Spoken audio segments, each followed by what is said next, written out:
Vocês estão vendo já aí a apresentação, iniciozinho do nossa aula de hoje.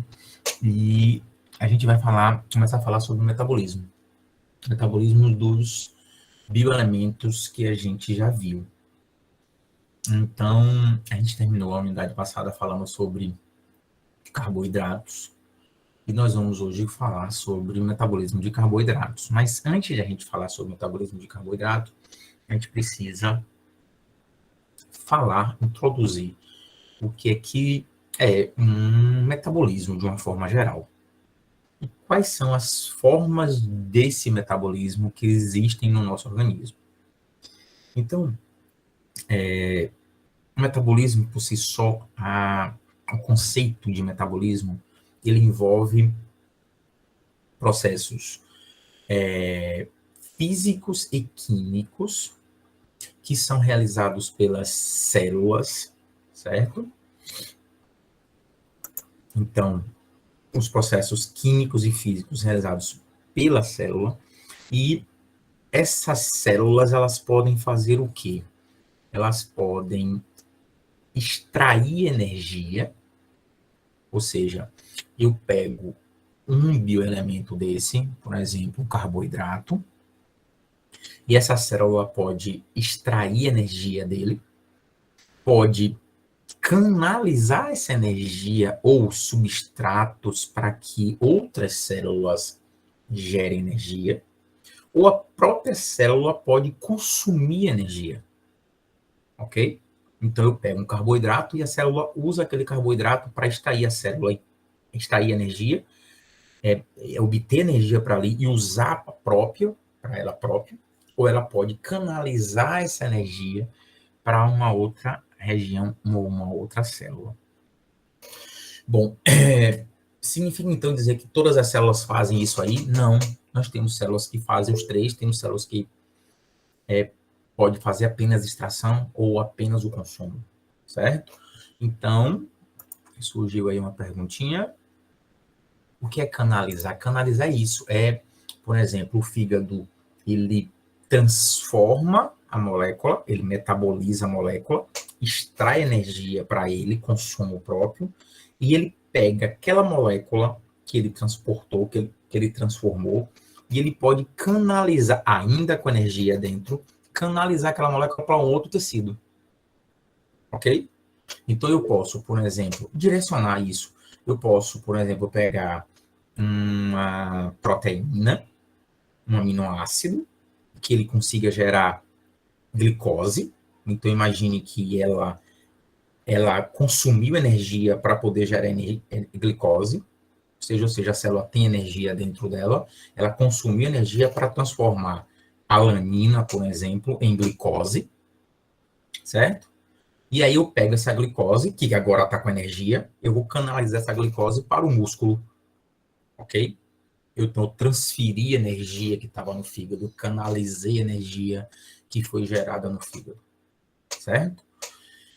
Para que isso aconteça, seja ela para a extração, canalização ou consumo, eu preciso que essas células, elas sejam organizadas e que organizadas que eu falo que elas não podem pular processos, então elas precisam ter uma organização para que essa energia seja metabolizada, e para isso eu preciso de uma sequência de reações enzimáticas, certo? Essas sequências de reações enzimáticas, elas são interligadas, e essas biomoléculas, elas podem ser transformadas, ou elas podem ser quebradas, ou elas podem ser transformadas, formadas, sintetizadas em uma outra molécula. E isso pode gerar energia ou pode gastar energia. Então, por exemplo, quando eu catabolizo, quando eu quebro, quando eu faço uma oxidação, eu estou gerando energia, liberando energia. Quando eu formo um glicogênio, quando eu formo um músculo, quando eu formo um triacilglicerol, quando eu formo um hormônio, eu estou gastando energia. Então, eu fico o tempo inteiro, ó, nessa balança de geração de energia e gasto de energia. Geração de energia e gasto de energia. Certo? Às vezes eu tenho que gerar energia para poder fazer a geração de uma ou a constituição de um tecido. Certo? Deixa eu passar o slide. Bom, então, as duas grandes vias metabólicas que nós temos, elas são denominadas de anabolismo e catabolismo, ou catabolismo. O anabolismo, ela envolve a geração de moléculas, geração de substâncias, certo? Então, o que é que eu vou ter que fazer? Eu tenho que fornecer energia para eu formar uma molécula. Então, eu pego piruvato e vou transformar em glicose. Eu pego ácido graxo e vou unir para formar triacilglicerol. Eu pego colesterol e vou formar sais biliares. Então, ou seja, eu estou gerando a molécula. Então, anabolismo, eu tenho que dar energia. Então, é um processo que consome energia, certo? Então, processos endergônicos. Então, eu tenho que fornecer energia para que aquela reação aconteça. Já o catabolismo é o contrário. Eu quebro a molécula e libero energia. Processo exergônico. Dúvida? Então, por exemplo, no catabolismo eu pego o amido, que eu como no meu alimento, que é um nutriente, quebro esse amido todo, quebro a glicose também, e com isso eu extraio energia daquele produto e formo ATP, ok? ATP é a nossa molécula energética. Então, a partir de agora, a gente vai falar o tempo inteiro de geração de ATP, certo? Então, ATP é a forma com que eu guardo energia. Então, eu tenho que fornecer energia para formar o ATP. Se eu quebro o ATP, eu libero energia. Então, eu posso pegar um precursor, eu posso pegar várias moléculas de glicose, por exemplo, e em vez de ela fazer o catabolismo, eu posso fazer um glicogênio.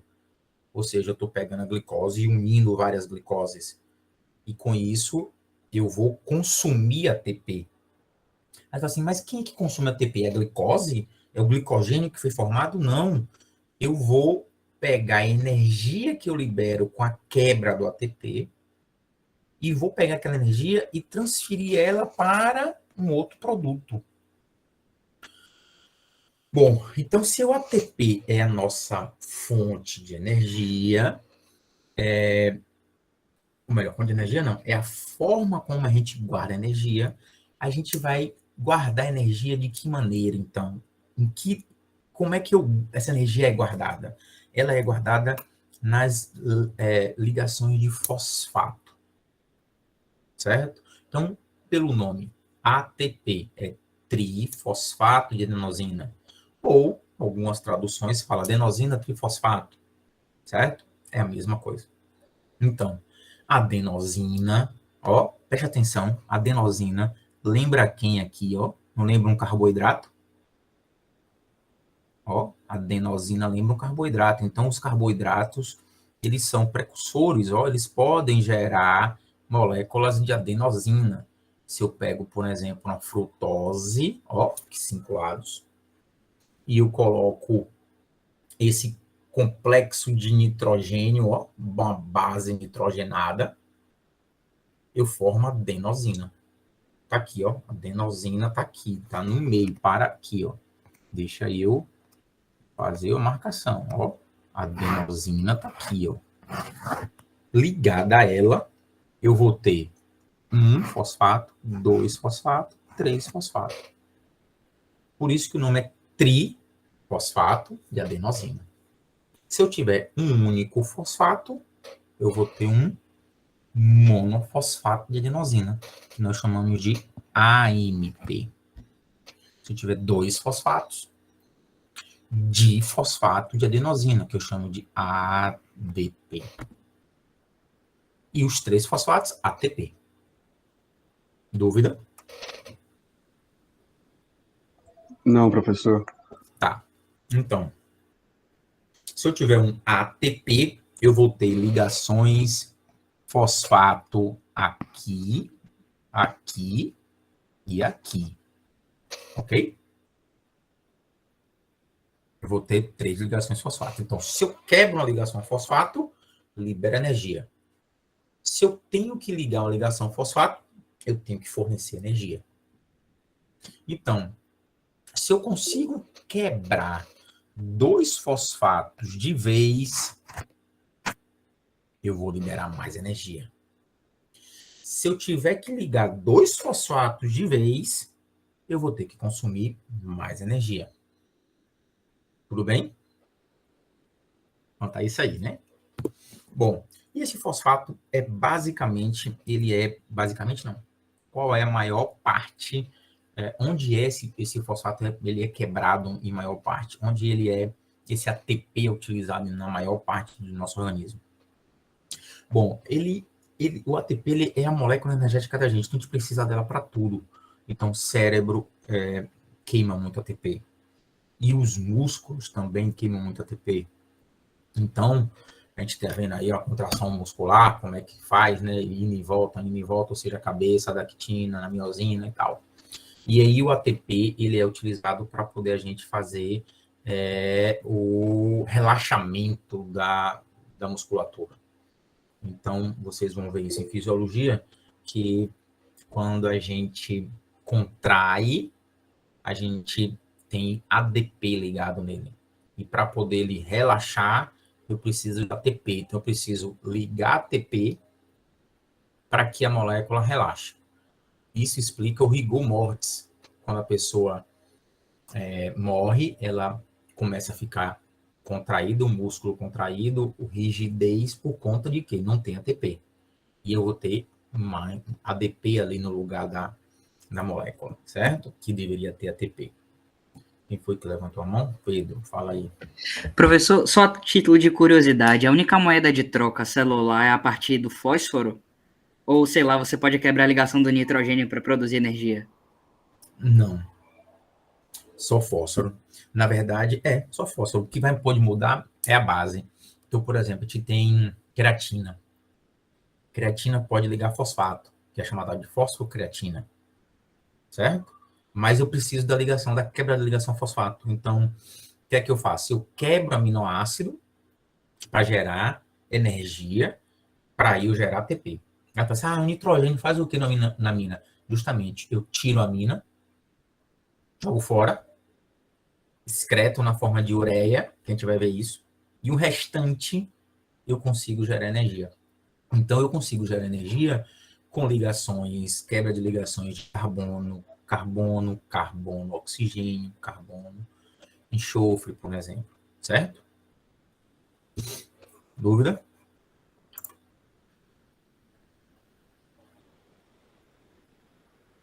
É porque eu ouvi uma zoadinha, pelo menos eu escuto a zoadinha, aí eu me atentei que deve ter alguém querendo perguntar alguma coisa. Opa, de novo? Certo, Marcos. Tá bom, então vamos lá. O que acontece? A gente, no nosso semestre, no nosso curso desse semestre, a gente vai ver apenas a parte do catabolismo.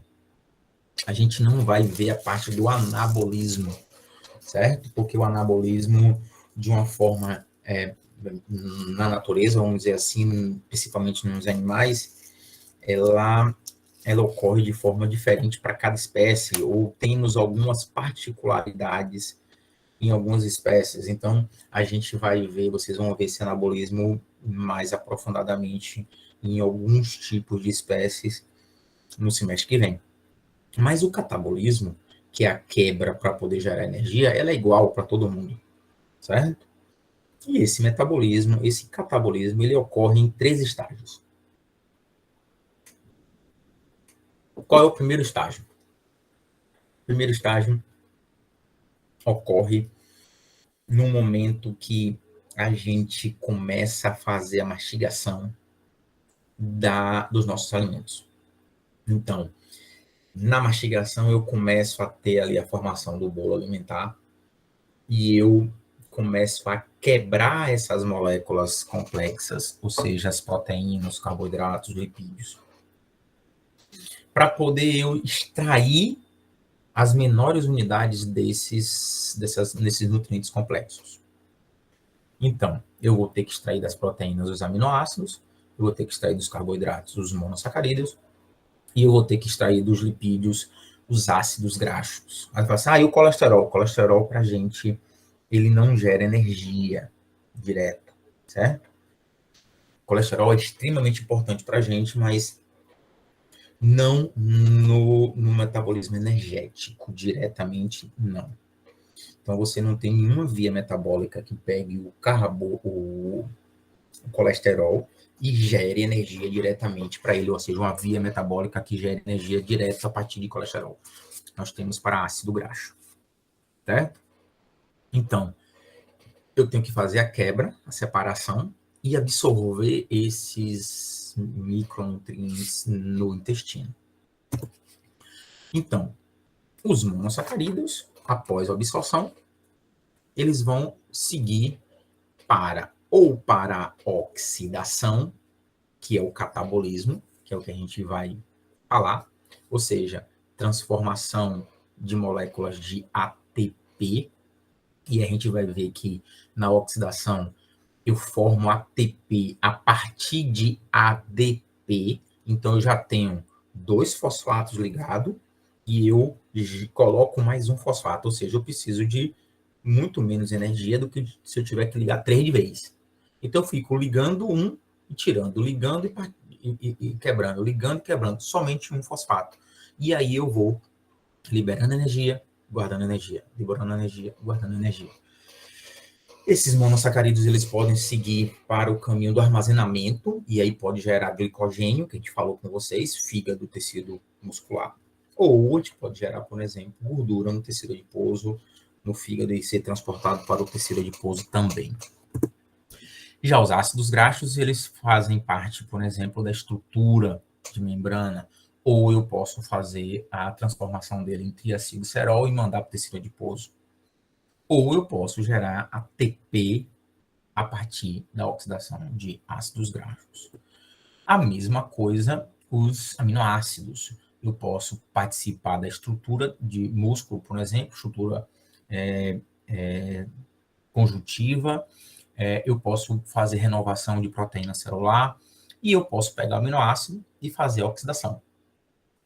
E gerar energia a partir desse aminoácido. Eu tirando a amônia e transformando ela em ureia, o restante do composto que fica, eu consigo gerar energia a partir desse esqueleto carbônico. Tá.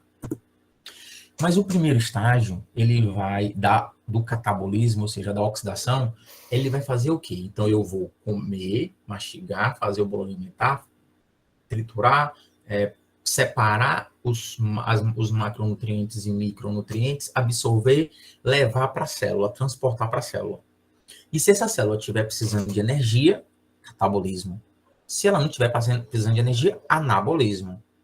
Mas a gente está falando de se a célula precisar de energia. Se ela está precisando de energia, ou seja, oxidação, catabolismo, eu vou ter que pegar esses micronutrientes, ou seja, os aminoácidos, os monossacarídeos e os ácidos graxos, e transformar ela em uma molécula chamada acetilcoenzima A. Certo? Então, a coenzima A, ela é derivada de vitamina, ácido pantoteico, por exemplo, ele participa dessa formação dessa coenzima A. E o acetil são 2 moléculas, são 2 carbonos. Então, se eu tiver 2 carbonos, preste atenção, se eu tiver 2 carbonos, eu consigo formar um acetil. Melhor, se eu tiver carbonos, eu consigo formar acetil. Então, se eu tiver 20 carbonos, se eu tiver 6 carbonos, se eu tiver 2 carbonos, eu consigo formar moléculas de acetil.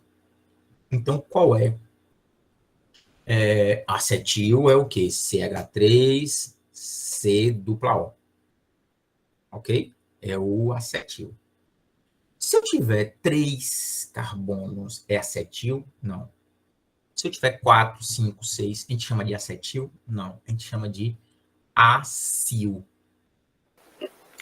Professor, Oi. todas as micromoléculas, aminoácidos, vão se transformar no acetil-CoA? Podem. Vão se eles estiverem fazendo catabolismo. Se a célula estiver precisando gerar energia. Ok? Por quê? A gente tem que explicar agora, né? Por quê?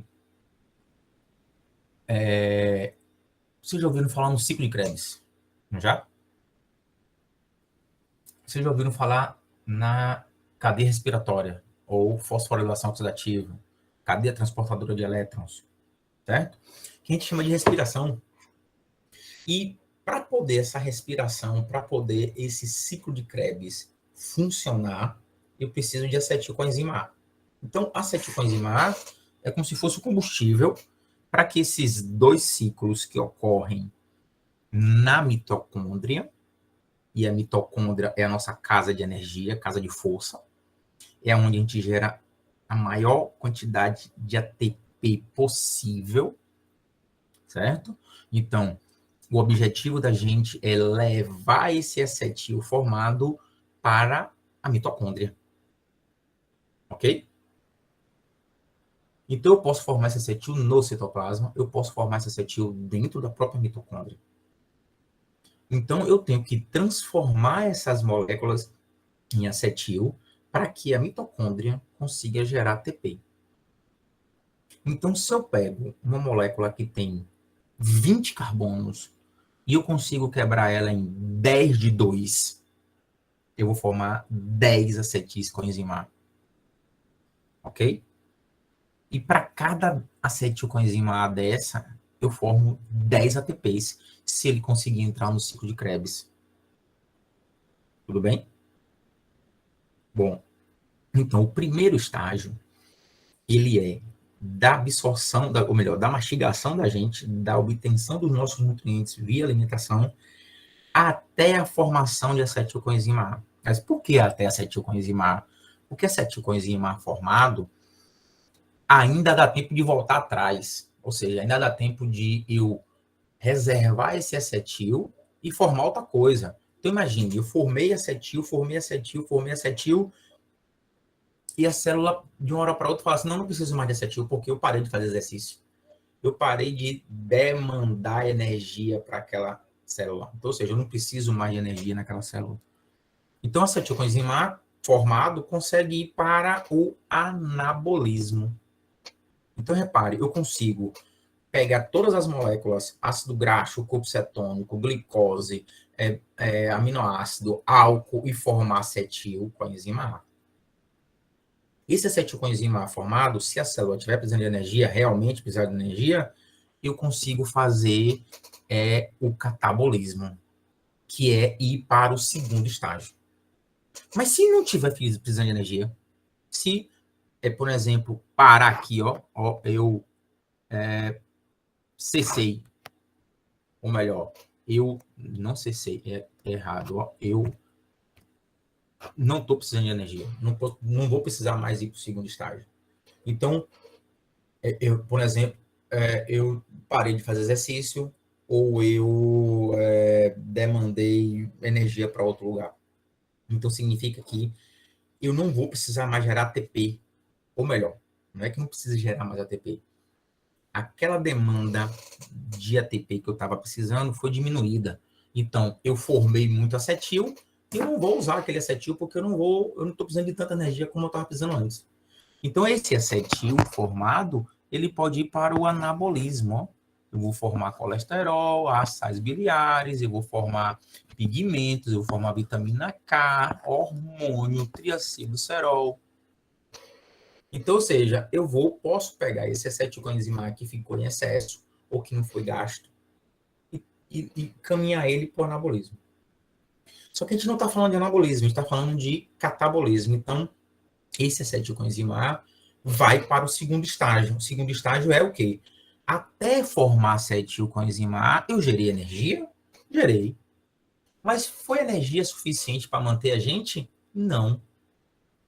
Aquela energia que foi gerada foi uma energia inicial, é importante, porque é energia, mas eu preciso gerar mais energia para me manter.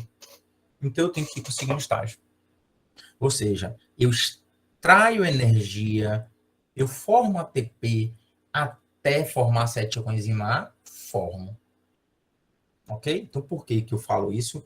Porque, por exemplo, nós temos as hemácias, que não tem mitocôndria. Então, eu não formo acetilcoenzima A em hemácia. Só que eu gero energia lá na hemácia. Ou seja, nesse processo do primeiro estágio, a geração de energia, a geração de ATP, que a gente acaba dizendo que é geração de energia, geração de ATP a nível de substrato. Ou seja, eu quebro a glicose até gerar acetilcoenzima A.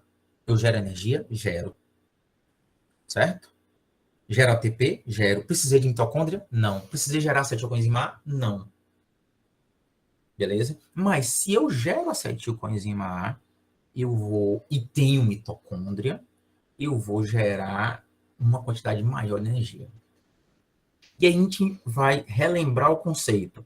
Se eu tenho mitocôndria, a mitocôndria só funciona porque ela é um meio aeróbico. Ok? O que significa dizer aeróbico? Tem oxigênio, precisa de oxigênio para que aquela mitocôndria funcione. Ok? Se eu gero energia fora da mitocôndria, eu não preciso de oxigênio. Então, é uma geração de energia anaeróbica. Dúvida? Se tem, tira agora. Eu não vi apitar ainda o... No caso, a da hemácia é uma geração de energia anaeróbica? Perfeito. Perfeito. Certo? Vamos lá. E qual é o segundo estágio? O ciclo de Krebs. Então, o ciclo de Krebs é o segundo estágio. No ciclo de Krebs, a gente gera energia, um ATP apenas. A gente gera dentro do ciclo de Krebs. Aí vai assim, mas então qual é a função do ciclo de Krebs? O ciclo de Krebs é uma sequência de 8 reações onde eu transformo o acetilcoenzima A, tá vendo aí que tá entrando acetilcoenzima A, tá fazendo o ciclo, e ele tá gerando duas moléculas extremamente importantes, que é o NADH e o FADH. Ou seja, eu pego o NAD e o FAD, NAD e FAD, e transformo em FAD e NADH. O que significa? Esses NADs e FADs estão recebendo hidrogênio. E de onde foi que eu tirei esses hidrogênios? Do acetil. Ok? Dúvida? Então, qual é a função do ciclo de Krebs? Não é gerar energia. A energia que ele gera é um ATP, a gente vai ver lá. A função dele, básica, prioritária, é gerar NAD e FAD com H. Quando a gente fala NAD e FAD com hidrogênio, a gente está dizendo que é NAD e FAD reduzido. Ele está recebendo hidrogênio. Quando eu tenho NAD e FAD sem hidrogênio, a gente diz que é NAD e FAD oxidado. Ah, tá. E o que são NAD e FADs? São moléculas que fazem o transporte de hidrogênio para a cadeia respiratória. Ou seja, a respiração, que eu preciso de oxigênio, ela precisa começar com esses hidrogênios que o NAD e FAD está levando. Ok? Então, o segundo estágio é eu formar NAD e FAD. Vamos lá. O FAD ele é originado a partir de vitamina B2, que é a riboflavina. E o NAD é formado a partir da niacina. Então, se eu não tiver, que é a vitamina B3, se eu não tiver vitamina para gerar NAD, vitamina para gerar FAD, eu não vou conseguir carregar, levar esses hidrogênios para a cadeia respiratória e gerar ATP. Então, às vezes, eu tenho deficiência na produção de energia, eu estou fraco por conta de deficiência de vitamina. Então, eu estou comendo pão, estou comendo carne, mas eu estou deficiente de vitamina B3 e B2, certo? Então, essas duas vitaminas, elas são importantes em vários processos metabólicos. Mas eu estou falando aqui agora do processo de geração de energia de ATP. Eu preciso desses NADs e FADs recebendo esses hidrogênios no ciclo de Krebs para poder serem encaminhados para a cadeia respiratória. Tá, então o NAD e o FAD tem que ficar sempre dentro do ciclo, sempre no ciclo de Krebs. Eles só estão no ciclo de Krebs. Eles só fazem a recepção de hidrogênio dentro da mitocôndria? Não. Eu posso pegar o NAD no citoplasma, certo? Então, na hemácia, que não tem mitocôndria, eu posso ter o NAD lá, e eu tenho o NAD lá recebendo hidrogênio. E esse NAD da mitocôndria, ou melhor, da hemácia, formado na hemácia, pode ir para uma outra mitocôndria em outro tecido, certo? Então, os NADs e FADs, eles participam de diversas reações. Mas eu estou falando com vocês agora da geração de energia catabolismo. Tudo bem? Eu acho que alguém me perguntou alguma coisa aí, levantou a mão, que eu vi sair um... E aí, Letícia? Fui eu, professor. A parte final do primeiro estágio, teve uma hora que minha internet travou um pouco, o senhor se importa de repetir? A parte final do primeiro estágio é a formação de acetilcoenzima A. Então, formei acetil... Deixa eu voltar aqui para a minha apresentação, que eu consigo. Se eu formar acetilcoenzima A, ó, ele vai para o segundo estágio. Se a célula estiver precisando de energia. Se ela não estiver precisando de energia, eu posso pegar esse acetilcoenzima A e encaminhar ele para o anabolismo, para formação de outros compostos. Mas como a gente não está falando de anabolismo agora, a gente está falando de catabolismo, eu preciso dar continuidade desse acetil gerar energia para a gente. E como é que esse acetil vai gerar energia? Indo para o ciclo de Krebs, que é o segundo estágio da gente, que é a formação de NAD e FAD reduzidos. NAD e FAD com hidrogênio. Ah, entendi, professor. Obrigada. Essa é a parte que o senhor falou que varia de cada espécie, por isso que não vale a pena a gente entrar nisso agora, né? Não. Essa parte aqui, não. Essa parte aqui é Não, igual a parte de anabolismo. do anabolismo. Isso aí. Ah, certo. Obrigada, professor. A professora, a formação de coenzima A ocorre na respiração celular? Não. A coenzima A, você tem células no citoplasma, ou seja, células especializadas em formar coenzima A. Na respiração celular, você não vai ter coenzima A lá atuando. Na respiração celular, você só vai ter coenzima A ligado a acetilcoenzima A.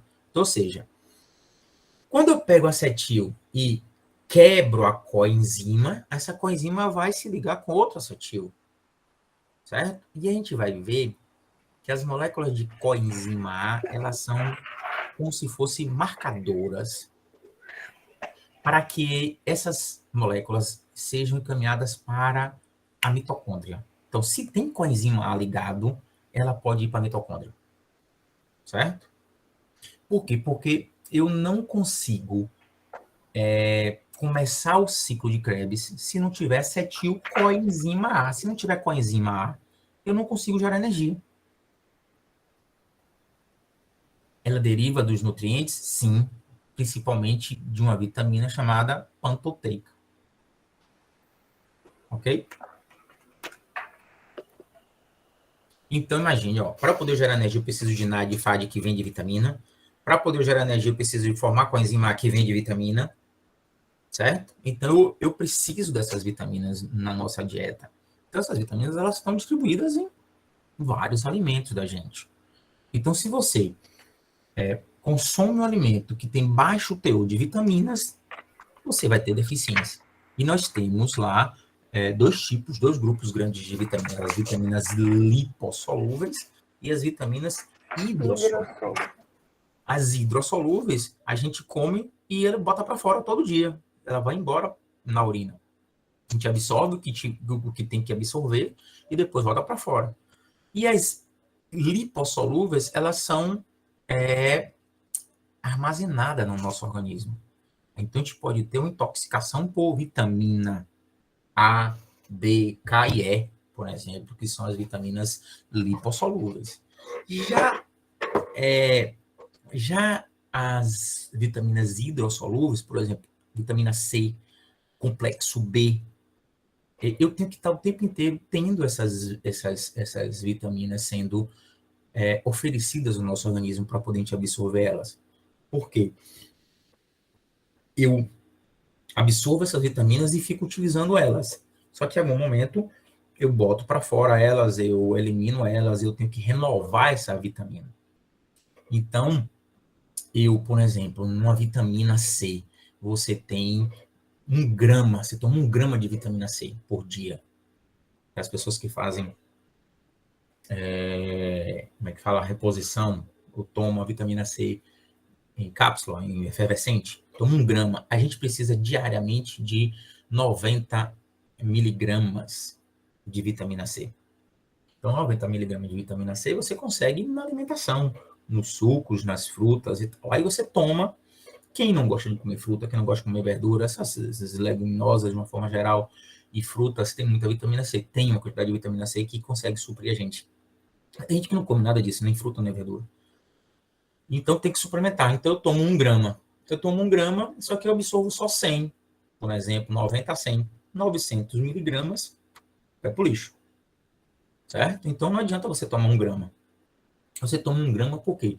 Para você aumentar a oferta e você ter um maior tempo para poder utilizar isso. Ok? Mas se você der uma oferta de 200 miligramas ou de 500 miligramas, você vai ter a mesma absorção. Então não adianta você comprar vitamina C de 1 grama.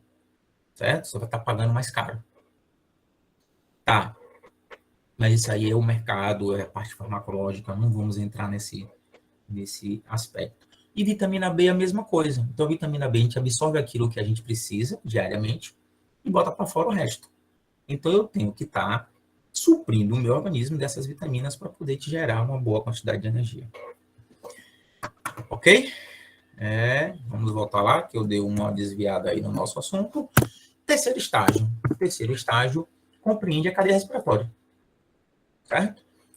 Eu pegar esses hidrogênios que o NAD e FAD estão trazendo do ciclo de Krebs e também do citoplasma e transformar em ATP, ATP e água. Certo? ATP e água, H2O e ATP. Então, no ciclo na cadeia respiratória, o que é que eu faço? Eu entrego esses hidrogênios em uma cadeia transportadora de elétrons, que a gente chama de citocromos, e ao final dessa cadeia transportadora, a formação de ATP e moléculas de água. Ok? Então, é aqui, nessa cadeia respiratória, na matriz mitocondrial, ok? Na matriz mitocondrial, dentro da mitocôndria, que ocorre a maior formação de ATP. Onde eu vou conseguir ligar fosfato em ADP. Eu vou dar energia para ligar ADP em fosfato e formar ATP. Certo? Então, esses são os estágios do catabolismo. Então, eu pego o nutriente, o que eu me alimentei, macromolécula, divido ela, diminuo em micronutrientes, transporto ela até a célula. Na célula, eu transformo esses micronutrientes em acetilcoenzima A.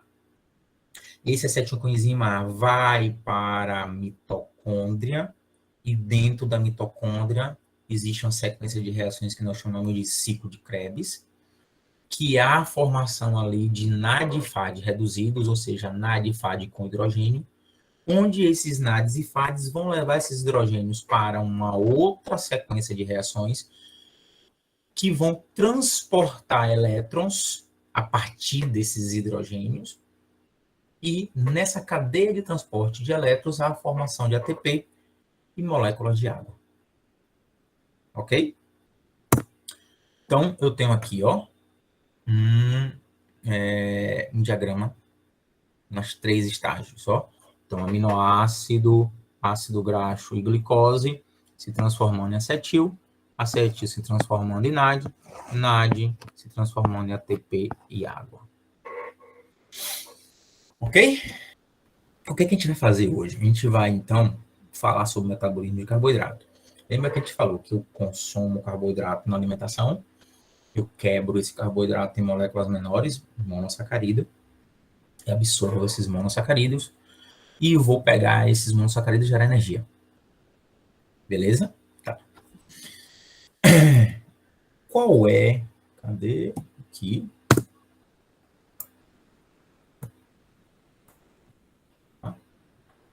Quando a gente absorve esses carboidratos, qual é o principal carboidrato que nós temos na nossa alimentação?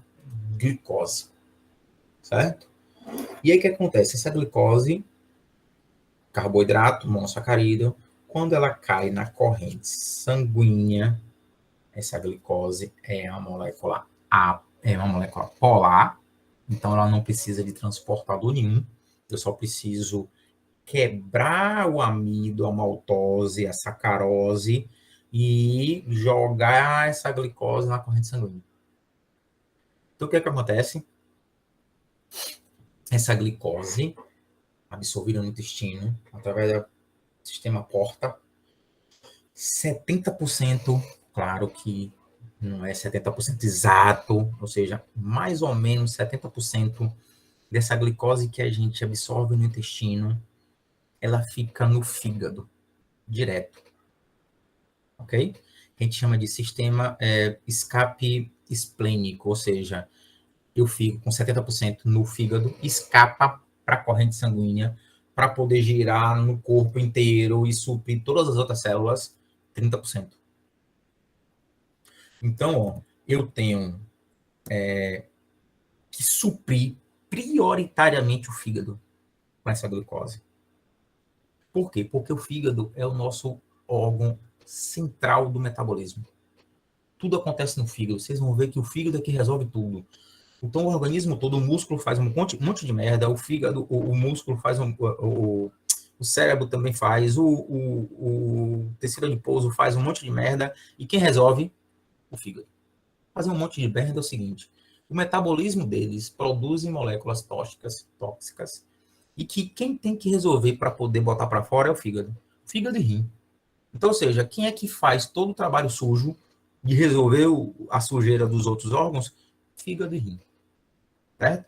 E ainda tem mais, o fígado, além de resolver a sujeira dos outros órgãos, ele ainda fornece moléculas para eles, fornece substâncias para eles, fornece energia para eles. Então eu preciso de uma quantidade grande de glicose no fígado. Então, quando a gente absorve no nosso intestino a glicose que a gente comeu, 70% fica no fígado.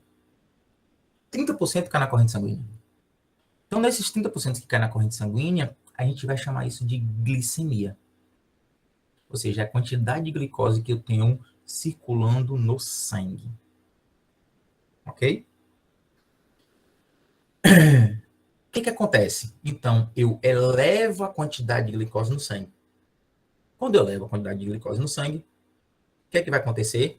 Eu tenho que colocar essa glicose nas células, porque elas estão precisando de glicose para gerar energia. Então, o cérebro começa a puxar glicose do sangue. O músculo consegue pegar a glicose no sangue. O tecido adiposo pega a glicose no sangue. Então, ela vai suprir os outros tecidos. Intestino, pâncreas, e aí vai. Ok? Tecido conjuntivo, tudo que você possa imaginar, todas as células da gente vai receber essa glicose. Então, eu tenho uma elevação da quantidade de glicose, esses tecidos começam a captar glicose, a glicose volta para os níveis normais. O que é nível normal? É o que é considerado normal, é o que é considerado de glicose para que as células não fiquem com fome, entre aspas. Ou seja, para que eu não deixe a célula sem energia. Então, ou seja, se eu mantiver a quantidade de glicose entre 70 e 99, o nosso organismo vai estar com disponibilidade de glicose sempre. Ou seja, eu posso ir lá pegar a glicose naquele sangue. Então, o que acontece? Eu vou usando a glicose daquele sangue e a glicose começa a cair desses valores normais, 60, 55. E aí, quando eu começo a cair os valores de glicose, o que acontece? É um sinal que é mandado para o cérebro. O cérebro aí envia informação, você tem que comer. Ok? Então, começa a produção de outras moléculas, de outros hormônios que desencadeiam a vontade de você comer. Ou seja, quando você come, você absorve glicose, volta para os níveis normais. Aí fala assim, tá, tudo bem, eu comi muita glicose, o que aconteceu? Subiu do nível normal. Foi para quanto? 110, 115, 120. O que a célula faz? Tira a glicose do sangue e bota nela, para que os valores de normalidade voltem ao seu lugar. Ok? Então, eu posso tirar a glicose da célula e queimar ela, gastar ela, que é o que o cérebro faz, que é que a hemácia faz, ok? Mas eu posso guardar. E eu guardo glicose aonde? No músculo. Aí fala assim, e o fígado que ficou com 70%, ele gasta tudo de vez? Não. Ele também guarda. Guarda na que forma? Forma de glicogênio. O músculo guarda de que forma? Glicogênio. Aí tem algum outro tecido que guarda a glicose também? O rim guarda um pouquinho, o intestino guarda um pouquinho, mas a quantidade é muito pequena. Cérebro não guarda nada. Então, quando o cérebro precisa de energia, ele faz o quê? Sangue. Pega do sangue, pega do valor normal. Ok? Então, o que acontece? Durante o dia, a gente se alimenta algumas vezes por dia. Então, eu vou ter o quê? Aumento do nível de glicose. Essa glicose tem que voltar para o normal. Aí eu fico um tempo sem se alimentar. Começo a gastar a glicose que está no sangue. Então, a glicose começa a cair do sangue. Ok? Aí, o que é que eu faço? Eu como. Quando eu como, eu volto a ter glicose alta no sangue. Aí eu vou passando o tempo, eu volto por níveis normais, fico muito tempo sem se alimentar, cai de novo. Então, ou seja, eu fico num ciclo. Ok? Onde eu vou ter elevação de glicose, normal glicose, diminuição de glicose.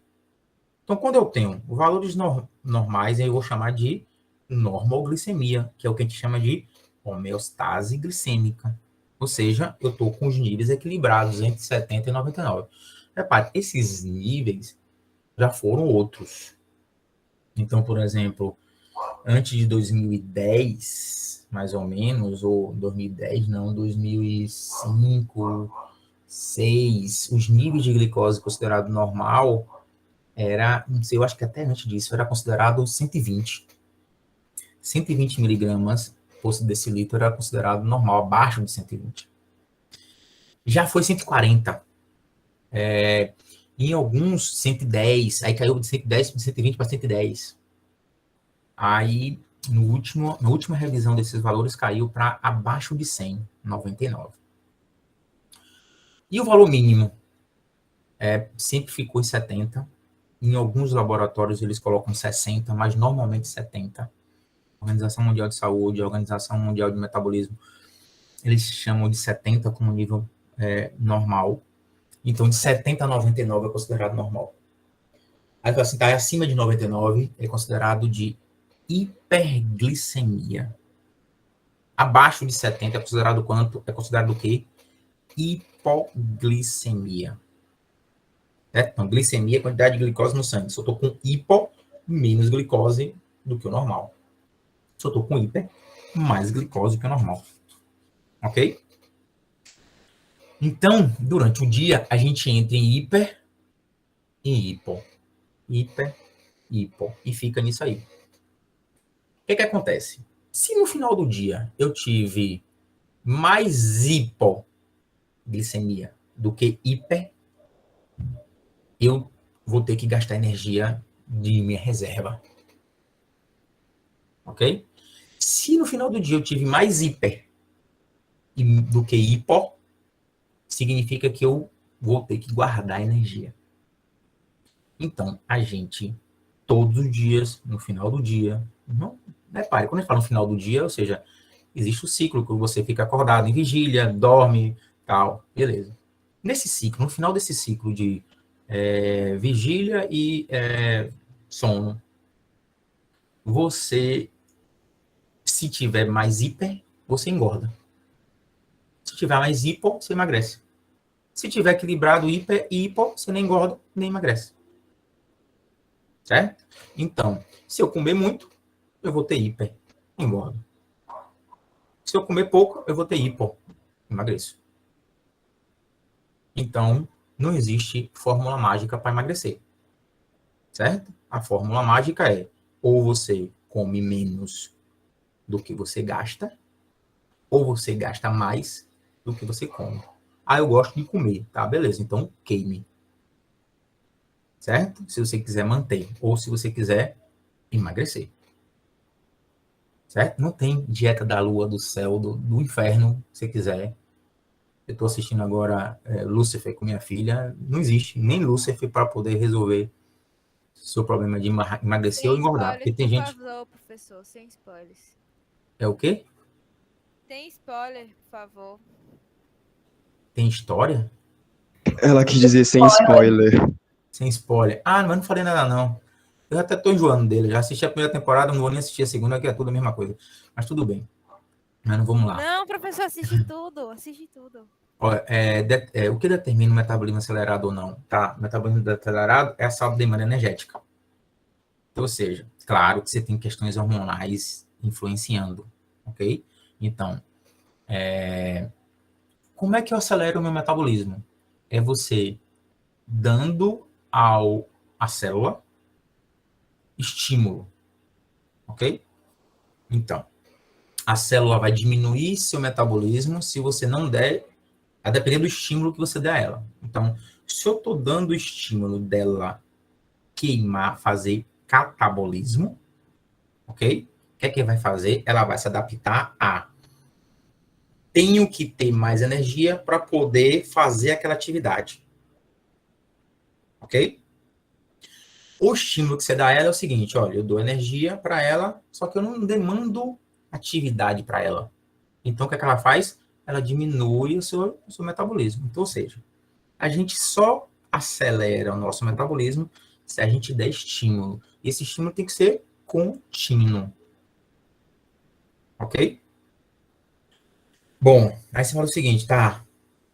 Tem gente que come, não faz exercício e não engorda. A gente chama mago de ruim.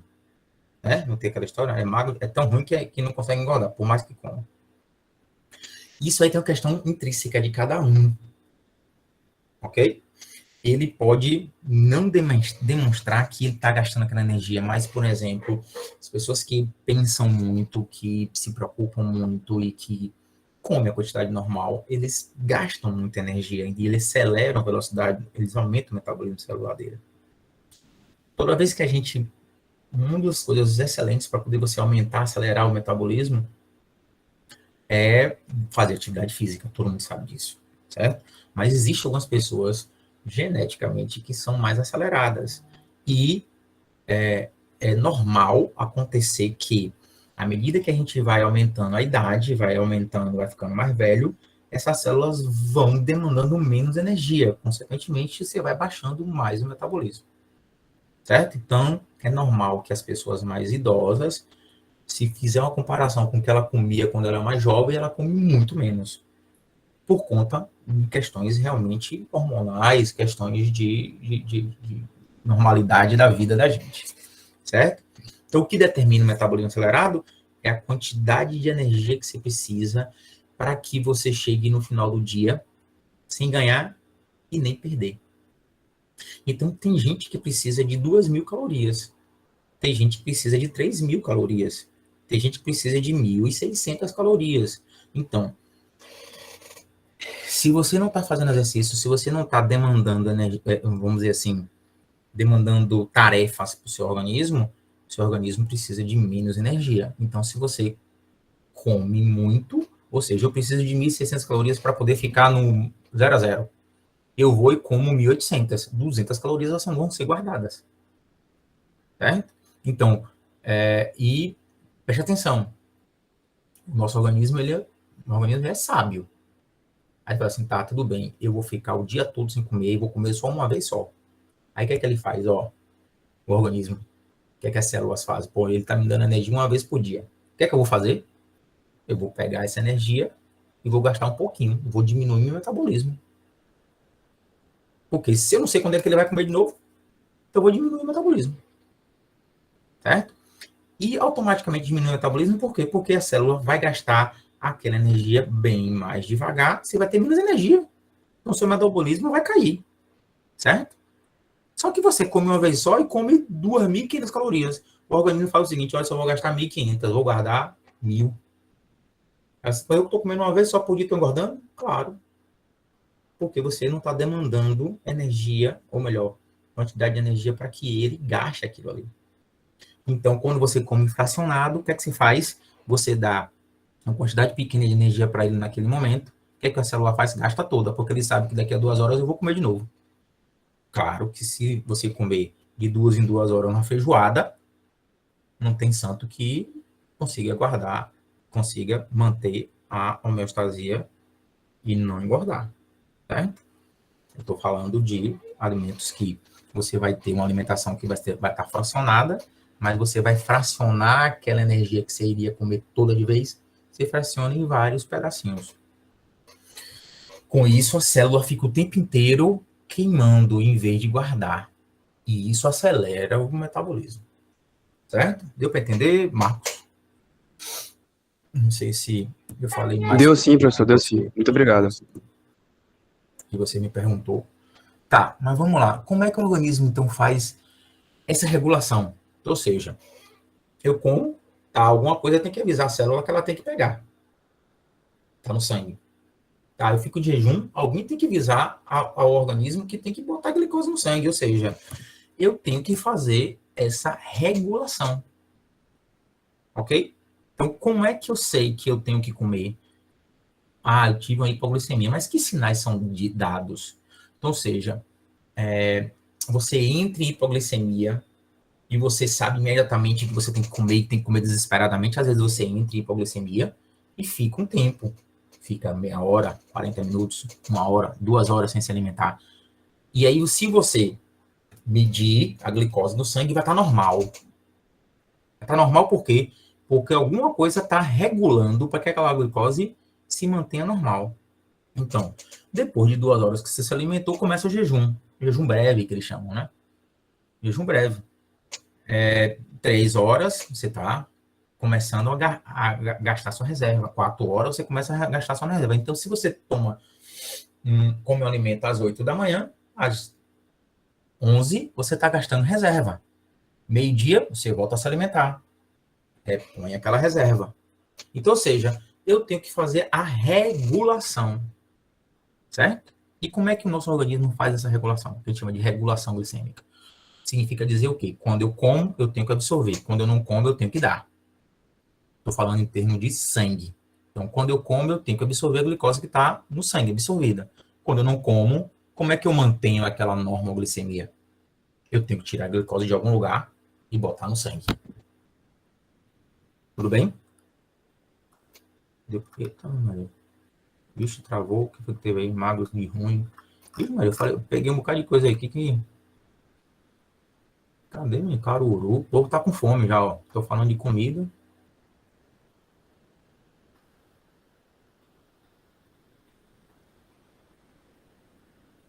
Tá.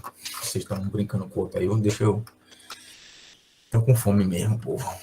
Tá, então vamos lá, viu? Como é que a gente faz essa regulação? Preste atenção. São poucos slides, mas a gente tem que prestar atenção para poder entender. Vamos lá. Fígado. Lembra que eu falei para vocês que 70% da glicose entra no fígado? Tá. Entra como? Então imagine, eu vou ter uma hiperglicemia. E essa glicose tem que passar do sangue para dentro da célula, do fígado. Então, repare, eu tenho na membrana do hepatócito uma proteína chamada GLUTs, ou GLUT, GLUTs não, GLUT, porque eu boto GLUTs ali porque eu tenho vários tipos de GLUT. Então, GLUT é transportador de glicose. O que esse GLUT faz? Ó, a glicose encosta nele e joga para dentro da célula. Ok? Ele transporta a glicose pela membrana para o citoplasma da célula. Professor, repete rapidinho, por favor. Tá, o GLUT, o nome GLUT é GLUT, o T é transportador. Transportador de glicose. Então, eu comi. O que vai acontecer? Eu vou absorver glicose no intestino e cair na corrente sanguínea. Que corrente sanguínea? Vem a porta. Porta hepática. Artéria. Porta. Ok? E aí, o que acontece? Eu vou levar glicose para o fígado. Quando a glicose chega no fígado, que está cheio de glicose, o sangue ali chegando no fígado, eu tenho que botar essa glicose para dentro da célula. Então, eu tenho uma proteína chamada GLUT. Chamado GLUT porque o nome da proteína é GLUT porque ela transporta a glicose. A glicose toca e joga para dentro da célula. Então, a glicose faz... O GLUT faz o quê? Como se fosse uma alavanca. Eu consigo deixar passar a glicose pela membrana através desse GLUT. O GLUT é uma proteína. Proteína transportadora. Ok? Ok. Pronto. Aí vamos lá. A glicose entrou. O que acontece? Se a glicose ficar dentro do fígado livre, solta, ela escorrega por outro canal de proteína, ela volta para o sangue. Então, o que acontece? Se eu entrar a glicose sair, entrar a glicose sair, não vou conseguir fazer nada, regular nada, porque a glicose vai continuar alta no fígado. Então, o que acontece? A glicose entra através desse transportador e ela recebe um fosfato. Lembra lá que a glicose tinha 6 carbonos? No carbono 6 da glicose é ligado um fosfato. Aquele carbono que fica pro lado de fora da molécula. Liga um fosfato ali. Então, a gente tem que fosforilar a glicose. Ok? Então, botar fosfato na glicose. Fosforilar a glicose. Por quê? Qual é o motivo? Porque se essa glicose não receber esse fosfato, ela escapa. Então, é a forma de eu segurar a glicose ali no sangue, na célula, dentro da célula. Para poder fazer isso, eu preciso de uma enzima. O nome da enzima é hexocinase. A enzima hexocinase tem como cofator, ativador, lembra lá? Magnésio. E essa hexocinase precisa de energia, precisa de ATP. Então, imagine, para eu segurar a glicose dentro da célula, eu gasto um ATP. Então, ó, o fosfato que estava no ATP é partido e é ligado na glicose. Certo? Então, ó, ATP não é adenosina trifosfato. Epa. Volta. ATP não é adenosina trifosfato. Ó, ATP vai ser transformado em ADP. 2 fosfatos. Beleza? O fosfato que saiu do ATP foi para a glicose. Então, o fosfato que estava aqui, ó, veio para aqui. No carbono 6. E eu seguro a glicose lá. Ok? Prof, ó, então, a glicose, ela vai ser fosforilada como consequência de que a enzima que vai prender ela ali precisa de um fosfato para fazer isso? A função da enzima é ligar o fosfato na glicose. De onde é que vem esse fosfato? Do ATP. Tá, beleza. E a célula que recebeu essa glicose fosforilou ela com que finalidade? Não perder a glicose. Me perdi. Fala.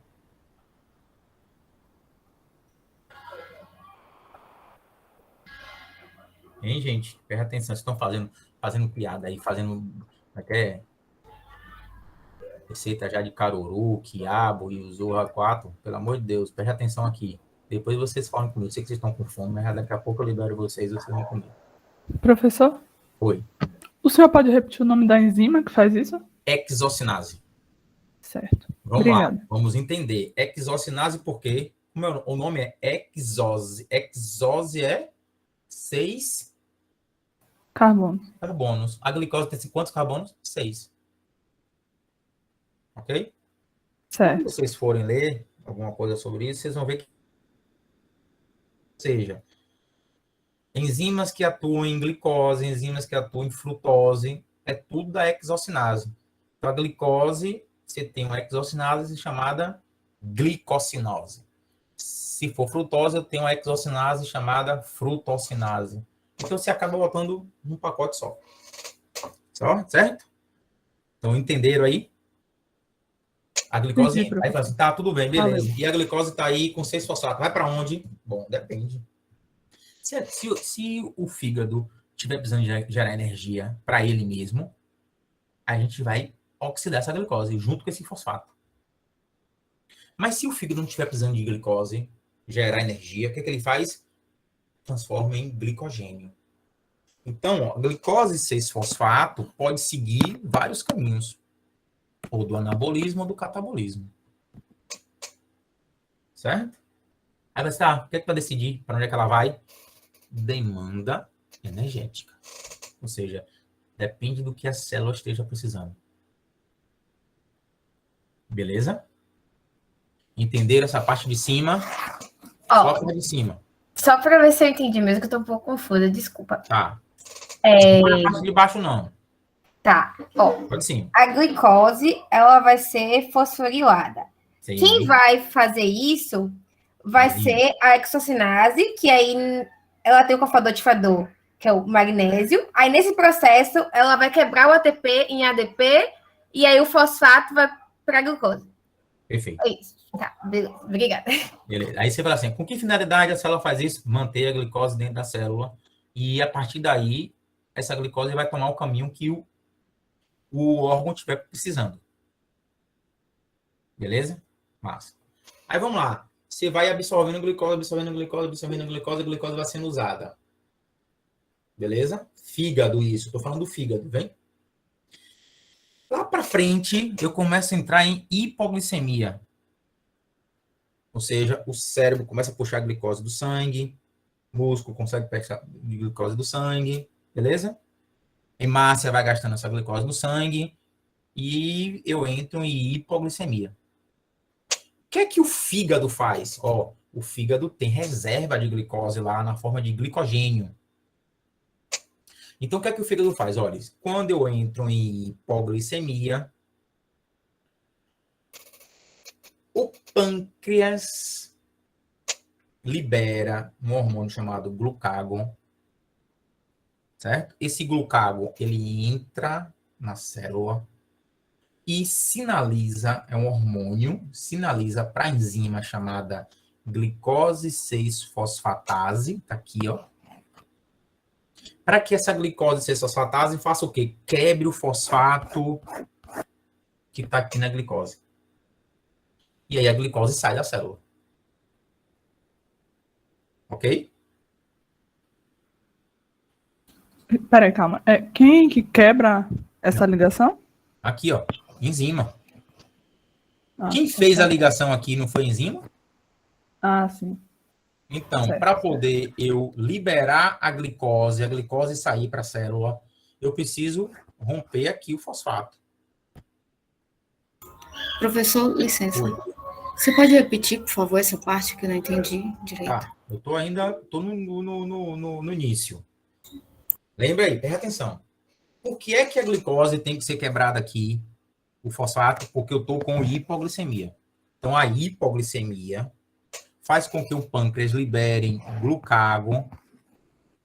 O glucagon vai agir na glicose 6-fosfatase, que é uma enzima. E essa enzima faz o quê? A quebra do fosfato. Quebrou o fosfato, libera o fosfato e a glicose sai da célula. Ok? Professor, Oi? quando ela sai da célula, ela vai, tipo, pro sangue, né? Pra Sangue. aumentar. Isso. Vai tentar voltar com a glicose para a normalidade. Imagine, cai em 50, 55. Eu começo a quebrar a glicose do fígado, a glicose do sangue vai bem para 70, 72, 75, ok? E eu vou mantendo a glicose ali. Ou seja, a normalidade da glicose no sangue está sendo mantida porque eu estou quebrando glicose no fígado, não porque eu estou comendo. Deu para entender?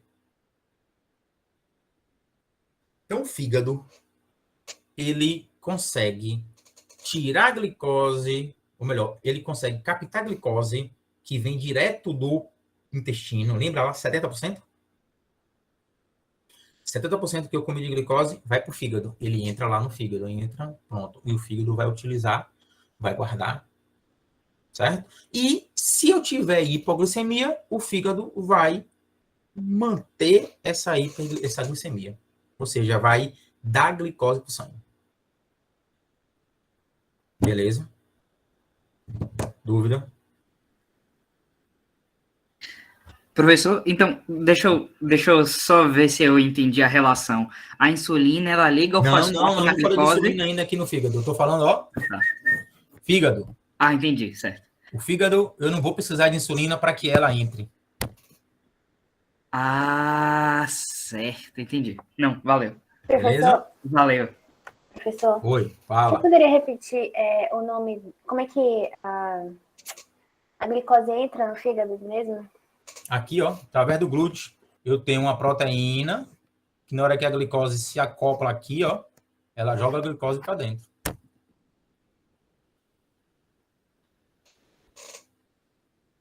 Ok? Professor, tem uma pergunta no Ok. chat, tá? É o quê, minha? No chat? Tem uma pergunta no Ah, chat. tá. Deixa eu ver aqui. Essa enzima não precisa de cofator. A glicose fosfatase não precisa de cofator. Lembra que eu falei a vocês que nem toda enzima precisa de cofator? A grande maioria precisa.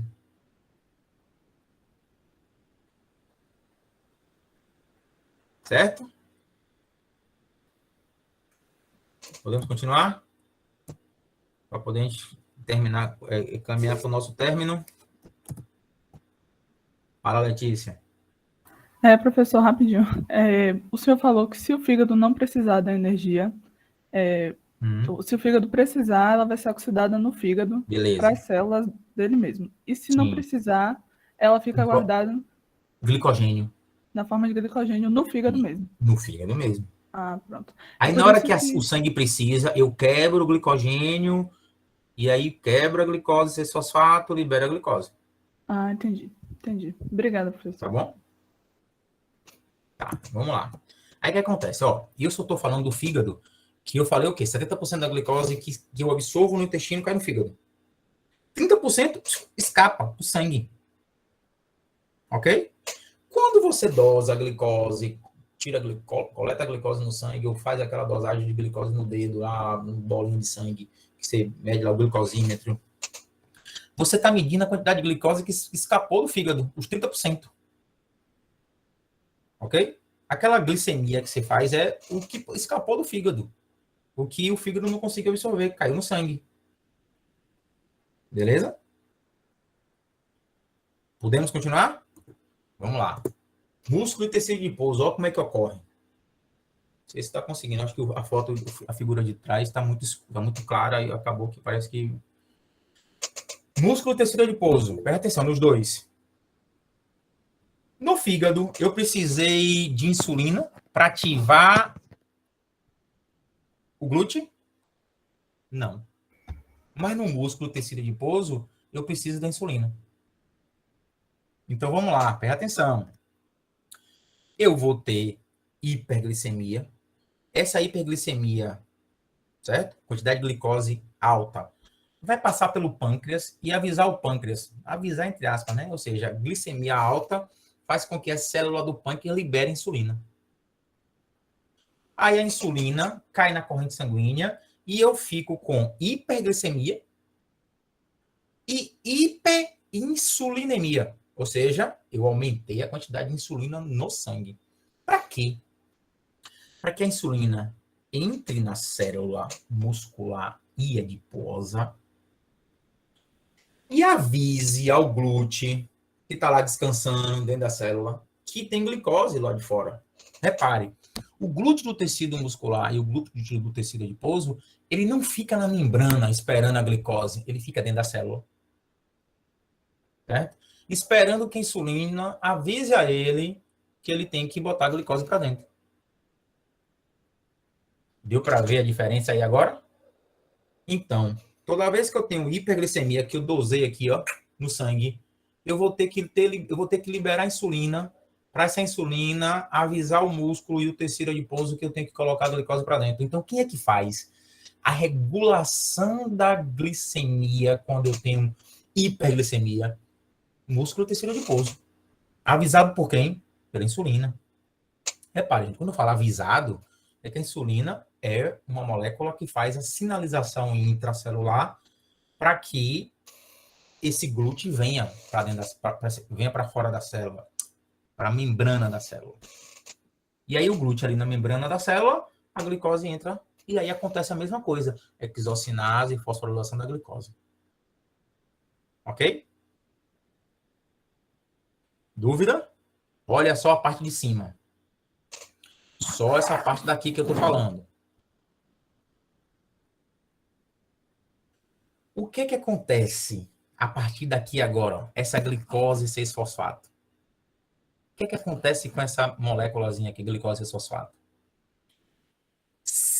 Na hora que eu estou tendo hipoglicemia, foi o que eu falei que o fígado faz?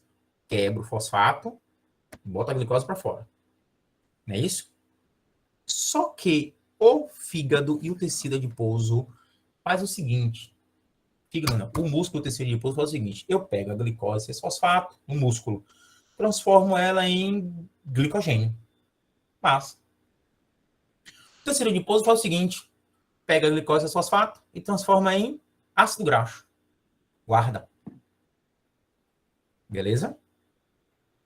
Na hora que eu tenho hipoglicemia, na hora que a glicose cai, o ácido graxo do tecido adiposo não volta a ser mais glicose. E a glicose que eu tenho no músculo não consegue quebrar o fosfato. Por que não consegue? Porque no tecido muscular não tem glicose 6-fosfatase. Volta. Essa glicose aqui, 6-fosfatase, não existe no músculo, nem no tecido adiposo. Então, na hora que eu tenho uma hipoglicemia, o músculo não vai se meter, né? Problema dele, é problema do fígado resolver. O tecido adiposo também não vai resolver. Quem é que vai resolver? O fígado tem que resolver. Certo? Então, o músculo e o tecido adiposo são dois tecidos egoístas. O músculo, principalmente. O músculo entrou glicose, não sai mais glicose daquele músculo. O músculo vai utilizar a glicose para o seu benefício, para poder queimar, gastar e gerar energia no músculo. Então, faz o seguinte, o músculo tem uma grande capacidade de guardar glicogênio? Não. Então, o que é que faz? Eu guardo glicogênio, guardo glicogênio, guardo glicogênio. Enchi o músculo de glicogênio. Não cabe mais glicogênio no músculo. Eu vou mandar essa glicose para onde? Tecido adiposo. Lá cabe? Cabe. Quanto você mandar, eu guardo. Tecido adiposo. Deu para entender? Então, se você não gasta a energia do músculo, quando eu como glicose, a glicose vai para o tecido adiposo. Engordo. Então, não tem outra maneira de eu gastar a energia que está no tecido adiposo se não for gastando a energia do músculo. Então, o músculo vai ficar sem energia reserva. Eu tenho que pegar a energia do tecido adiposo, da gordura, para poder gerar energia no músculo. Ok? Então, isso aqui, ó, não existe no músculo do tecido adiposo. Aí você fala o seguinte, tá, Max? Você me disse aí que a insulina não age no fígado, tá? E eu tô dizendo a você que o glucagão não age no músculo. Ok? Repare, gente. frisa, bota isso na cabeça. A gente está falando da regulação glicêmica. Então, durante a regulação glicêmica, nesse processo de hiper, de hipo, a insulina, ela vai agir apenas no tecido muscular adiposo, colocando a glicose para dentro. E o glucago vai agir no fígado, tirando a glicose do tecido hepático e jogando para o sangue. Aí você fala, tá, tudo bem. Se eu não estiver falando de regulação glicêmica, a insulina age no fígado? Age. O glucago age no músculo e tecido adiposo? Age. Mas não para regular a glicemia. Então, o glucago age no tecido muscular para aumentar o catabolismo da glicose e gerar mais energia. O glucago age no tecido adiposo para poder aumentar a quebra de gordura quando eu estou precisando de energia, mas não tem nada a ver com regulação da glicemia. Ok? Então, a insulina, ela age em todos os tecidos, o glucago também. Eu estou falando com vocês aqui apenas da regulação da glicemia, de como o organismo mantém a concentração de glicose normal no sangue. Dúvida? Fala, Maria Clara. Professor, tá me ouvindo? Estou ouvindo. Só para confirmar, para armazenar no músculo, ele armazena em ácido graxo ou ele só vai armazenar no músculo após atingir o limite? Não. Em ácido graxo. O músculo armazena glicogênio. Ok? Armazena glicogênio como fonte de energia. E quando eu tenho excesso, a insulina no músculo também favorece a formação de gordura ali. Certo? Mas o músculo não tem como função gerar gordura. Então eu gero gordura no tecido adiposo e levo para o músculo e o músculo reserva. Beleza? Então eu tenho gordura dentro do músculo. Até para poder ele queimar essa gordura no próprio músculo. Certo? Então, eu vou ter um músculo com gordura. Então, no momento que eu acabo aquela gordura do músculo, eu tenho que trazer gordura do tecido adiposo. Então, no processo de emagrecimento, a gente perde peso rapidamente no início, porque eu estou queimando a gordura que tem no músculo também. Certo? Beleza? Não sei se eu respondi. Respondeu. Obrigada. Ah. Fala, Joana. Então, a gordura entremeada da carne vem disso, não é isso? Vem o quê? A gordura entremeada da carne dos animais Sim. vem desse Isso. processo, né? Isso. Vem disso. Assim como também a gordura que vem lá na picanha em cima, vem de quê? Do músculo não tá usando energia. Então, quando você tem um boi guardado, confinado, você tem aquele boi com mais gordura na picanha. Deu para entender agora? Por quê? Porque o músculo não está sendo utilizado. Então, o músculo que é utilizado vem seco, vem sem gordura. Músculo vem quase nada de gordura. Fala. Mas, professor, desculpa, Letícia. Não, pode terminar. Era mantendo nisso, mas isso, tipo, não faria mal pro animal, teoricamente? Porque na gente, esse excesso de gordura levaria a vários outros problemas, e no animal não morreria mesmo. Não, repare. Na gente, assim como no animal, vai dar problema se ele tiver com gordura, por exemplo, no fígado. Como a gente também. Se a gordura está no tecido adiposo, em relação ao animal, é diferente da gente. Ok? Claro que ele vai estar mais pesado e ele vai ter alguns problemas, sim, se ele engordar demais. Mas lembre que a estrutura de um boi é totalmente diferente da nossa. E ele tem muito músculo ali também. Certo?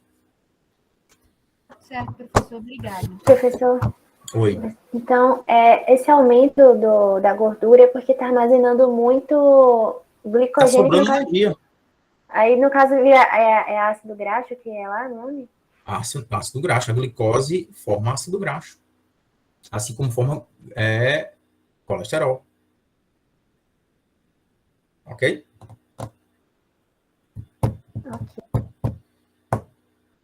Aí, por exemplo, naquela gordura ali animal, tem também colesterol ali. Fala, Letícia, pode falar. Professor, eu me confundi um pouco nessa parte. Quem é que dentro das células do músculo transforma a glicose 6-fosfato em ácido graxo? Não. Você tem essa formação no fígado e é transportado para o músculo. Ah, entendi. Essa transformação da glicose 6-fosfato só acontece no fígado. No fígado para formar gordura. Ah, E entendi. acontece E aí, também na quando ele célula manda... adiposa. Mas Ah, essa gordura que eu levo para o fígado, ela é via lipoproteína. Então, eu formo ela no fígado, triacilglicerol, e levo ela para o músculo. E o músculo absorve aquilo ali. Então, o músculo queima a gordura, queima. Aí fala assim, o músculo tem como principal fonte de energia gordura. Então, eu tenho que ter essa gordura no músculo para poder gerar energia rápida. entendi. Ok? Então, todo músculo vai ter um pouquinho de gordura. Então, se eu tiver muita, é prejudicial. Se eu tiver zero, também é prejudicial. Então, ele recebe tanto a parte De que vai virar gordura, Sim. quanto a glicose. Sim. E aí ele guarda o glicogênio e também a gordura, Isso, e o que ele não consegue mais guardar, ele manda leva para o para tecido adiposo. adiposo. Perfeito. Ah, entendi. Obrigada. Aí o que acontece? Se você não gasta aquela gordura do músculo, e eu estou cheio de gordura, ou melhor, eu estou cheio de glicogênio, eu vou aumentando a quantidade de gordura no músculo, vou ganhando espaço de gordura no músculo, certo? Consequentemente, eu também estou tendo gordura no tecido adiposo, e aquele músculo vai ficando mais flácido, com menos força, ok? Porque você não está trabalhando aquele músculo, o músculo não está gastando energia. Beleza? Entendi, professor. Obrigada. Vamos lá. Tem algumas perguntas. Se o fígado tiver necessidade dessa glicose, ele vai oxidar? Ela vai no próprio glicogênio, vai pegar o glicogênio e vai quebrar e gerar energia para ela. Não, prof, é porque Eduardo ele tinha perguntado se a glicose 6-fosfato era a mesma coisa que glicogênio. Isso, a mesma coisa. É a mesma coisa? Não entendi. Como é que é? A glicose 6-fosfato no fígado é a mesma coisa que a glicose 6-fosfato no Não, fígado. ele tinha perguntado se glicose 6-fosfato era a mesma coisa que glicogênio. Não. Glicose 6-fosfato vai gerar glicogênio. Aí no semestre que vem vocês vão ver essa geração de glicogênio. Fala, Pedro. Professor, me surgiu uma dúvida agora, meio aleatória. Tem alguma correlação entre o aumento da glicose 6-fosfato e a diminuição da produção de energia em si, por causa do fosfato? Não. Pode acontecer uma descompensação por conta dos fosfatos no corpo? Pode. Se você não tiver fosfato suficiente, ou seja, repare, deixa eu voltar aqui. Deixa eu só voltar aqui rapidinho. Ó, esse no caso fosfato, que eu falo ATP, né? Ó, esse fosfato aqui, ó. Se eu perder esse fosfato para a célula, eu não formo mais ATP. Porque deveria esse fosfato ter que voltar para aqui, ó. Pô, ATP, ADP para formar ATP. Entendeu? Então, na hora que eu quebro a glicose 6-fosfato para poder gerar energia, esse fosfato é recuperado. Se eu perco esse fosfato, aí você perde fosfato quando? Quando eu desidrato, por exemplo. Ok? Eu perco fosfato. Então, eu vou ter menos energia. Entendi, obrigado. Então, eu tenho que ter um equilíbrio de fosfato. Então, imagine, algumas pessoas, não sei se vocês já ouviram falar, fazem reposição de magnésio. Então, magnésio, você tem vários tipos de magnésio, disponibilidade de magnésio. Quando a pessoa tem deficiência de magnésio, eu consigo captar menos glicose e, consequentemente, gerar menos energia.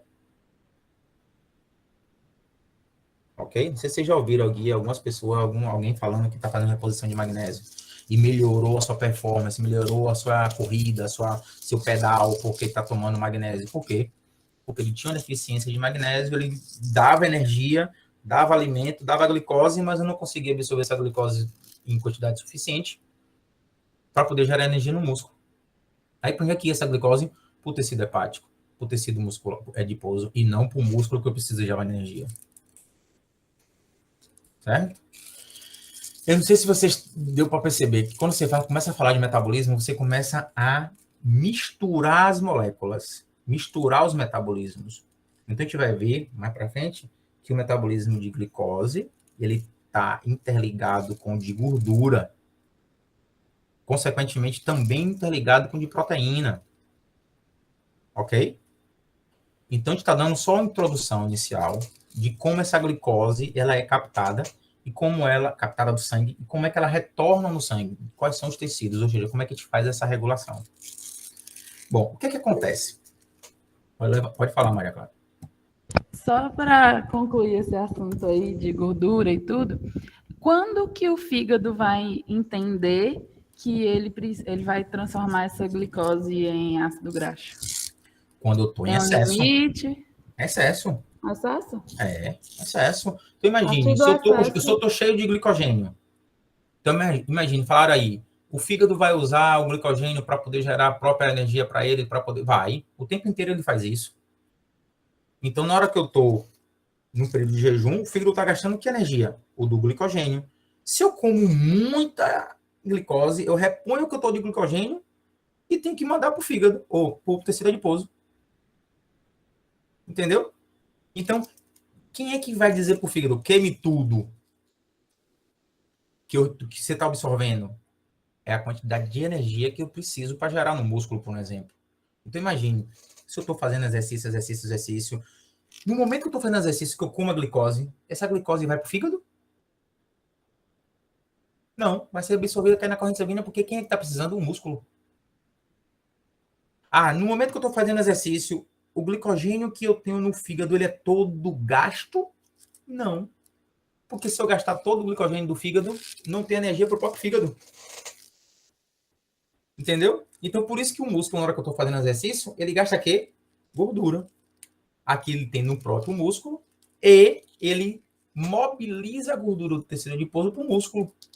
Por isso que, quando eu estou fazendo exercício aeróbico, eu gasto gordura, eu perco peso mais rápido. Ok? Ok. Dúvidas? Bom, o que acontece? Se eu tenho hiperglicemia, presta atenção. Músculo tem que captar essa glicose. Eu preciso de quem para captar essa glicose? Insulina. Se eu não produzir insulina, se eu produzir pouca insulina, se eu produzir a insulina, mas na hora que a insulina chega aqui, ó, esse receptor tá obstruído, tá sem funcionar. A insulina chega, mas não entra. Eu vou conseguir reverter a hiperglicemia? Não. Esse é um quadro de diabetes. Então, a diabetes não é açúcar no sangue. Todo mundo tem açúcar no sangue. A diabetes é a não regulação dessa glicose no sangue. Ou seja, se eu não tiver insulina, ele não vai entrar no tecido adiposo, tecido muscular, essa glicose. Consequentemente, ela vai ficar muito tempo na corrente sanguínea. Ou seja, em vez de eu ficar 2 horas de hiperglicemia, 1 hora e meia de hiperglicemia, eu fico 4, eu fico 5, eu fico 6. E essa hiperglicemia no sangue, ou seja, essa hiperglicemia perdurando, demorando, ela vai trazer efeitos muito deletérios para o nosso organismo, que são as consequências da diabetes, né? Aumento da pressão arterial, aumento da pressão ocular, aumento da capilaridade, diminuição da cascata de coagulação sanguínea, e aí você tem um monte de coisa. Porque a diabetes é uma doença que afeta todos os metabolismos. Ô, professor, que nós temos. como a pessoa tem diabetes, ela não, no caso aquela que toma insulina, e ela não toma, ela começa a passar mal. Por que ela passa mal? Bom, depende. O paciente que tem, que toma insulina, é o chamado diabético tipo 1. Antigamente chamado de insulino dependente. O diabetes tipo 1, ele toma insulina por quê? Porque o fígado não produz insulina. Se o fígado não produz insulina, o que é que vai acontecer? Desculpa, gente. O pâncreas não produz insulina. Eu falei errado. O pâncreas não produz insulina. Se o pâncreas não produz insulina, essa glicose vai entrar na corrente sanguínea e não vai ter como ela entrar no fígado. Oh, meu Deus. Não vai ter como ela entrar no músculo, tecido adiposo. Desculpa. Recapitulando. O paciente diabético não produz insulina no pâncreas. Células nas ilhotas de Lange, células betas do pâncreas. Se ele não produz, quando a pessoa come glicose, ela tem hiperglicemia, a insulina não está presente para poder essa glicose entrar na célula do músculo e do tecido adiposo. Beleza? Tá. O que acontece? Normalmente acontece com os pacientes que são insulina dependentes. Às vezes ele toma insulina e não se alimenta corretamente. Então o que acontece? Quando ele toma insulina, a insulina fica no sangue, alto. Então o que essa insulina vai fazer no sangue alto? Vai pegar a glicose que está em normalidade, 70, e vai colocar para dentro do músculo, vai colocar para dentro do tecido adiposo. Então, ela vai entrar em hipoglicemia. Deu para entender? Então, ela passa mal porque ela estava em hipoglicemia. Mas o paciente é diabético, não era para ter hiper, tá? Era para ter hiper se ele não tivesse tomado a insulina. Se ele tomou a insulina, o que a insulina vai fazer? Colocar a glicose dentro da célula e vai fazer com que ele tenha uma hipoglicemia. Então, qual é o grande problema? Tem pacientes que têm que tomar insulina de manhã e de noite, de manhã e de noite. Então, na parte da noite, ele tem que tomar insulina e prestar atenção que ele tem que se alimentar corretamente, porque senão, de madrugada, ele pode ter uma hipoglicemia e morrer. Ok? Fala. Quem foi que levantou a mão?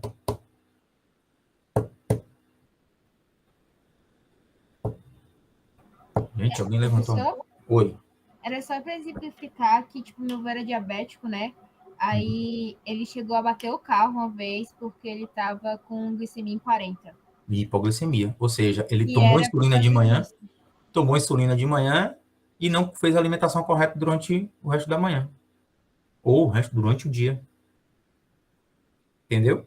O insulino dependente, o que toma insulina, eu digo sempre que é um paciente meio que malandro. Malandro por quê? Porque no início ele tem dificuldade de se adaptar, porque ele tem que estar tomando furada, se alimenta, toma a insulina, se alimenta, toma a insulina.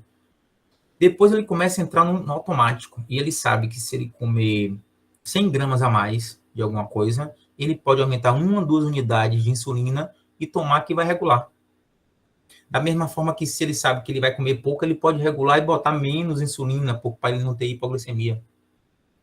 Então, ele vai dando essa manipulada. Então, ele sabe que ele vai extrapolar, ele toma mais insulina. Ele sabe que não vai extrapolar, ele toma menos insulina. Então, ele vai jogando com isso aí, porque é ele que se aplica. Então, o médico faz o plano, ajusta a dose, e ele começa a conhecer seu corpo. Então, ou seja, quando ele sabe que ele tomou mais insulina e comeu menos, ele já anda com uma bananinha na bolsa, uma bala. Aí fala assim, paciente diabético anda com doce? Não porque ele está tendo hiperglicemia, porque ele corre o risco de ter uma hipoglicemia. Eu estou falando do paciente diabético tipo 1, certo? O tipo 2, ele já tem uma certa... É diferente um pouquinho, tá bom? Mas não vamos entrar nessa seara do diabetes, porque aí vocês vão ver muita coisa de diabetes aí. Você vai ver que existe muito animal com diabetes, principalmente cachorro. Cão, ele tem certas raças que tem uma propensão maior de ter diabetes. E você vê aqueles animais obesos, aqueles animais obesos, é quase que 100% de certeza de ter diabetes. Então você tem que entrar com insulina o tempo inteiro para poder ele diminuir a glicemia. Tem que medir a glicemia, se baixar muito você tem que entrar com glicose. Então vocês vão ver aí ao longo do curso de vocês que existem vários protocolos para você criar, tratar o animal com diabetes, tá? Bom, gente, a gente vai parar por aqui hoje e na semana que vem a gente termina o resto de metabolismo de carboidratos, tá bom?